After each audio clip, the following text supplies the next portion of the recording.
ሁለተኛው ስራ ብሮከሬጅ ይሄ ደግሞ ምንድነው to raise funds አሁን ለምሳሌ ካምፓኒ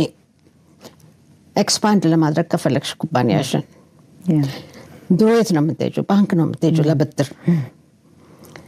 አሁን ብድር ያስፈልግሽም first of all ለመበደር ከባንክ አሁን nowadays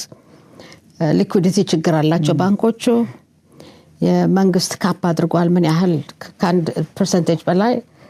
ማበደር አይችሉም ስለዚህ ባንክ መሄድ የለብሽም to raise funds ማለት ነው ለኤክስፓንሽን ስለዚህ ለኩባንያዎች እንደዚህ አይነት ነገር ከፈለጉ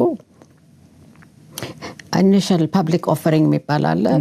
እሱን ዶክመንት እናዘጋጅላቸዋለን Ethiopian Securities Exchange ጋራ then we start selling either through the stock market or private placement meaning እኔ stock market ውስጥ ገብቼ መስራት አልፈልግም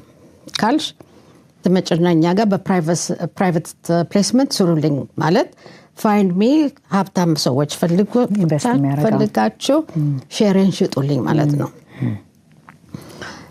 which we do right now as we speak እሱን እንሰራለን